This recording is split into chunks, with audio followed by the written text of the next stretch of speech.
Yeah, we are going to take a look at the summative assessment. If you take a look at it, it's telling you to go and get the data from this website. I've already opened the website.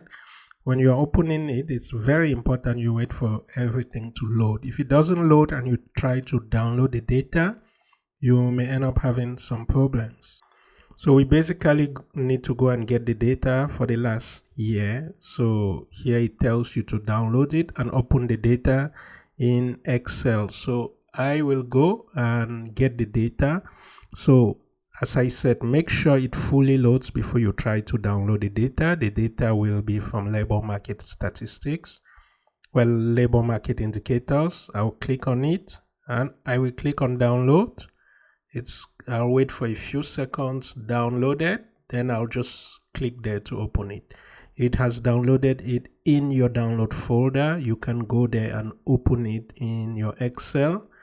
If it doesn't open like this, you can use Power Query to open it. Now, just to tell you something, there are times when it doesn't open properly. If you are using maybe a Mac and everything opens into one column, what you should do is you just go to data. So you select that column, you go to data and you click to text to column. Then it's going to convert it into columns and you should have something like this. Okay, so the first thing we want to do, so if we take a look at it, it simply says we need to download you have to make sure you have the data analysis add-on. So that's what we will do. How do you install the data analysis add-on? You go to File, you go to Options. It's very important for you to follow the steps. You go to Add-ins. I'll click on Add-ins. And here we see Analysis Toolpack. Now, you need to simply come here and make sure you have Excel add-ins here. If you click here, there are several things in here. So if you have something like this, it will not work. You have to make sure you choose this. This is generally the default. Then we will click on Go. Once you do that, you will find that you get here. Make sure you check Analysis Toolpack. You OK. Then you will find the Analysis Toolpack under Data. Now, if you don't find it under Data, you should hopefully find it under Home. Okay. I don't have it under my home because I have it under data here. Once you have that, that's it. The next thing you want to do is to take your data, pivot your data, then you can play with it. If you don't pivot your data, it's really difficult for you to do anything useful with it. So I'll click anywhere inside my data, Insert, Pivot Table, OK. And now I have my pivot. So now the next thing we have to do is I will take date and put it where we have rows. Now, if you end up having things like this, no problem, just get rid of all of this, okay? Get rid of all the other ones except date. Those who don't end up having all of it, just leave date. So I'll uncheck all of these things and just leave date. Now, the next thing I want to do, given that I just want to take a look at the last year, I will go to make sure Pivot Table Analyze is active. I will click on Insert Timeline. I'll click on Timeline. I'll click on Date. I will OK. And I have a timeline. Now, under my timeline, I will click this drop-down arrow here because the default is months. I want to take years. I'll click on years. I'll click on 2024. I'll come in the middle, click and just drag. So I have those 2 years. Well, the last year. If you want, you just keep just 2023, but I'll just take both of them because this has just a few extra months. You can see first, second, and third month. So January, February, March. I'll just allow it. It's fine. And I'll keep that here. That's it. Go back and click inside. Because when you click elsewhere, you will see that all the pivot things disappear. So I'll click back inside my pivot and now I have my pivot fields reappear. The next thing I want to do is to take value and put it where we have values. Now I do not want count, I want the average. I'll click on it, click on value field settings, go to average, go to number format, go to number, make sure it's 2 decimal places, okay, and okay. There we go. Now, this is not good enough. We will do some other things, given that most of the instructions want you to do your analysis based on the different sex according to Stats Canada. So I will go to region. I'll take region and put it where I have filters. I will take indicators and put it where I have filters. I'll take age group. I'll put it where I have filters. And I'll take sex and put it where I have columns. Okay, so the first thing I want to do is to adjust the filters. So I'll go to region, I'll click the drop down, I'll take select multiple items, I will click on all to uncheck everything, then I'll take Canada because I want data exclusively for Canada. Okay. You can also do that using slicers. The next thing, under indicator, I'll click the drop down, click on select multiple items, click all, and take unemployment rate. Okay. Because I want to deal with unemployment rate. And finally, I'll click this other drop down under age group, click on select multiple items, uncheck everything by clicking on all, and take 15 years and over. Okay. So now I have my data for unemployment rate. Now the next thing I want to do is just to take a look at female and male. I'll first get rid of grand total. So for that, just go to design. You can see pivot table analyze and design are active. Click on design. Go to grand totals. Click the drop down, take off for rows and columns, then you have no more totals for rows and columns. That's good. Now we want to get rid of both sexes. Go to pivot table analyze, take insert slicer. I'll click on insert slicer. I'll take sex, click on sex. Okay. Reduce the size to make it look nice. Bring it there. And I'll click on female. I'll hold down my control key, command for those who are using Mac, and then click on male and release it. Now we have male and female, so I have my data. I can start having fun. Okay, there we go. You have your data. This is the right interval, and you have female and male. I know it extends into this period, but it really doesn't matter. However, if you want to start exactly there and get rid of that, then if you want, you can just click this drop down, scroll all the way there and uncheck the things you want. So if you want to uncheck, let's say this, you can do that. It's really up to you.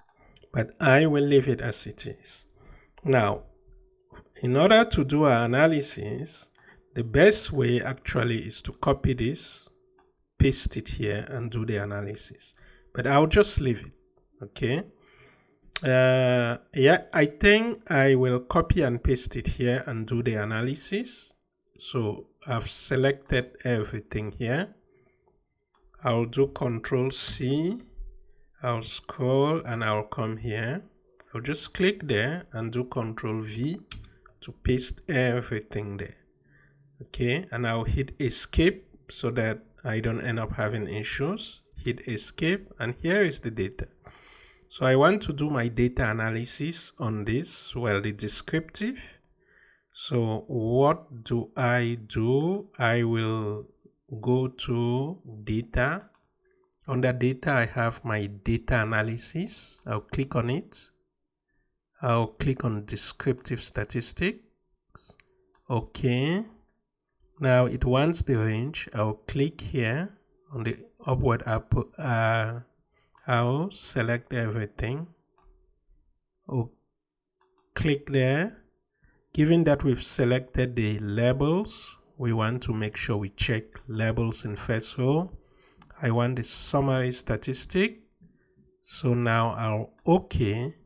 And on the next sheet it has given me. So I can actually double click here and say summary.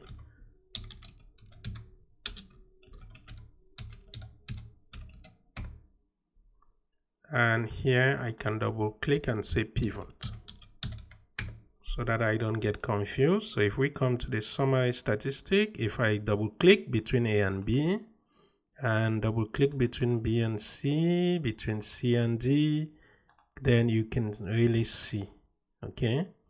You can see that for female, if I do Control B to make it bold, and here I do Control B to also make it bold, you can now see the mean for female, you see the mean for male, and so on and so forth.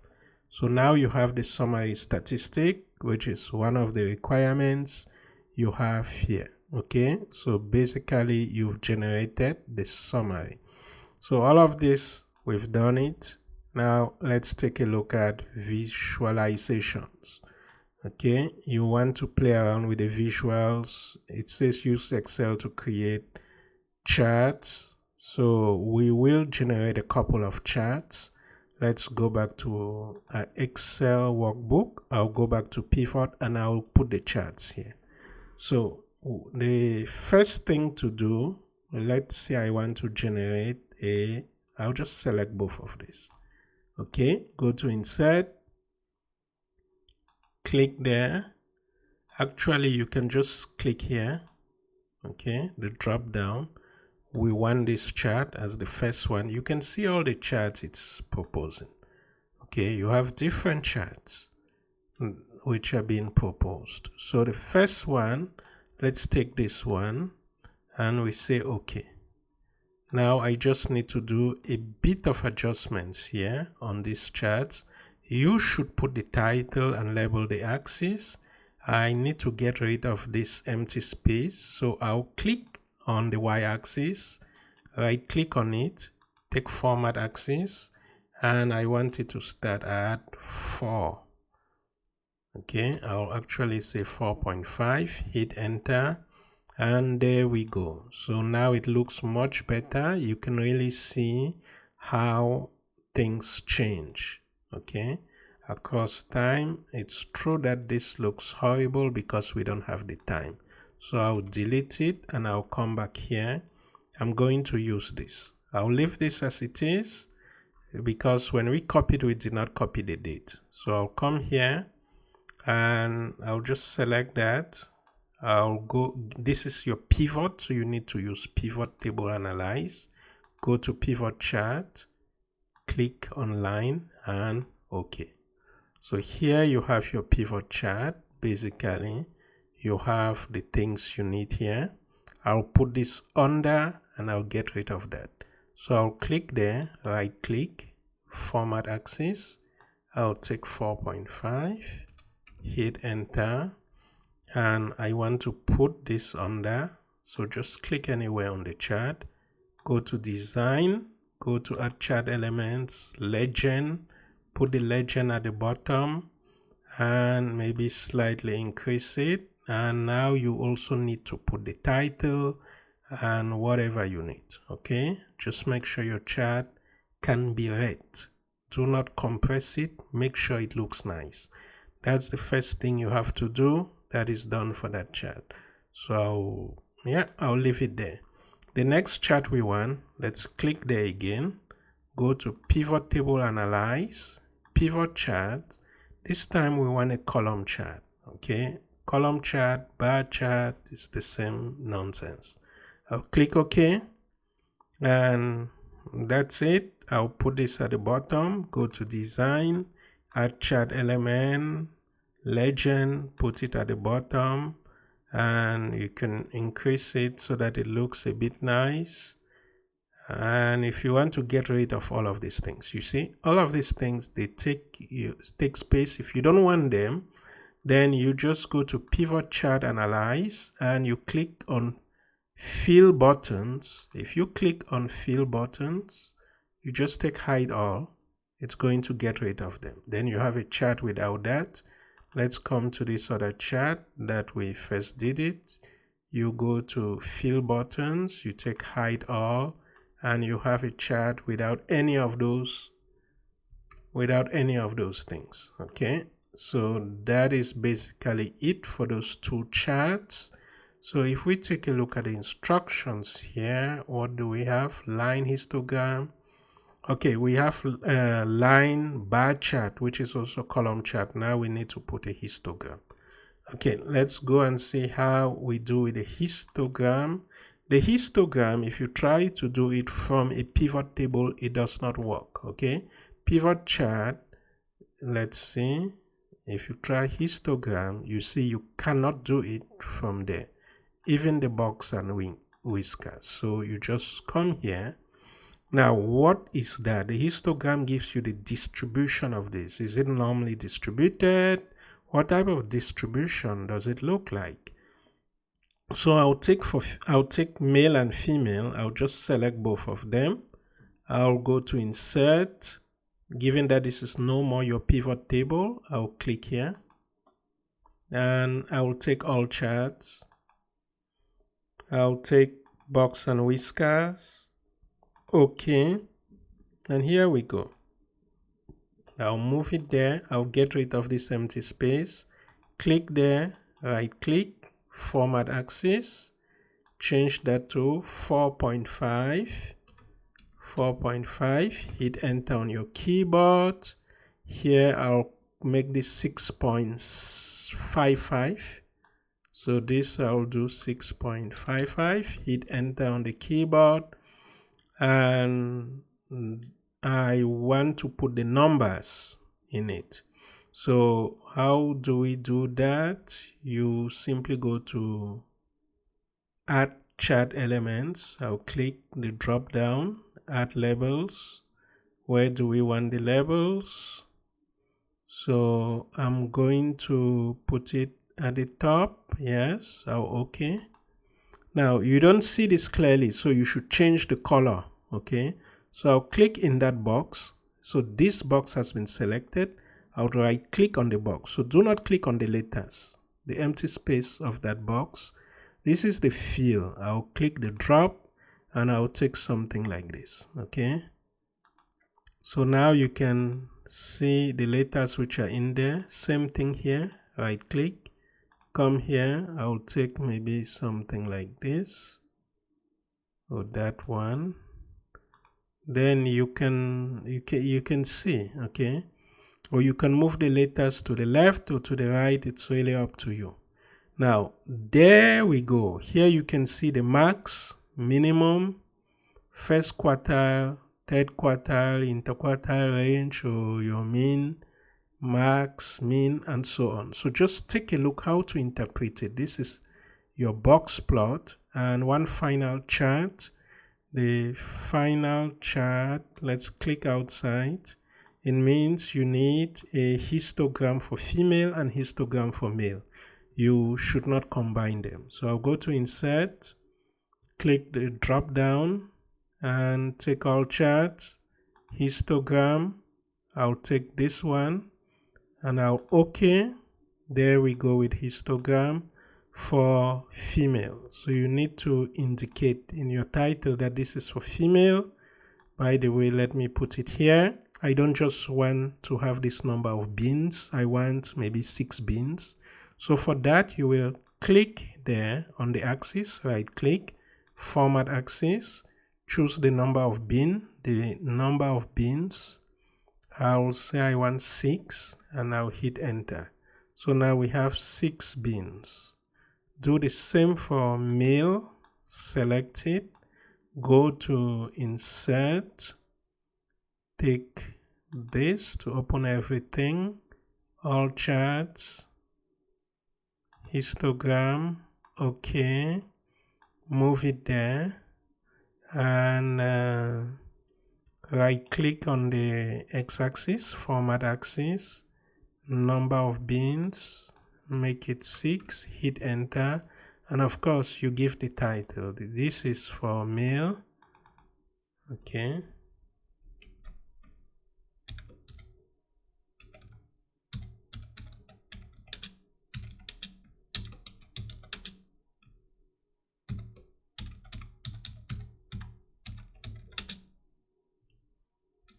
blah blah blah. So it's up to you to determine what you want to write. Here it's for female. You can see the distribution is different. Max, mean are different, and so on. So this is just there to give you an idea what has happened to the unemployment rate between male and female for the past year, or the past year and 2 to 3 months. And now we are approaching the end, so you are done with all of this. You need to describe that.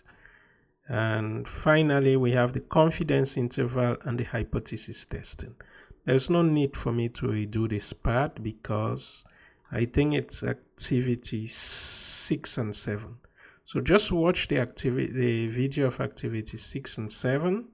You'll see that once you've arranged your data like this, you can now compute all of those things for the confidence interval, and you can also do the same for hypothesis testing. And we did mention what hypothesis you are testing.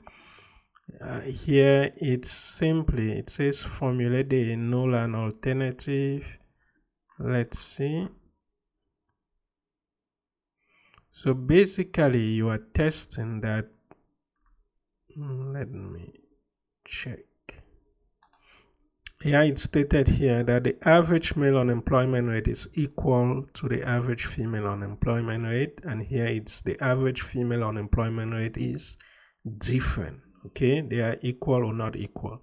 This is exactly similar to what we did. I think this one is activity 6 and this is activity 7. Okay, so play around with it, have fun, and if you have any issues, do not hesitate to get in touch with me. But please first check the video of activity 7 for confidence interval and the video of activity 6 for hypothesis testing. Okay, have fun, and I hope this works for you people. It's very important you do this part properly. I count on you giving proper analysis, and yeah, at the end of the day, you'll find that you've learned something.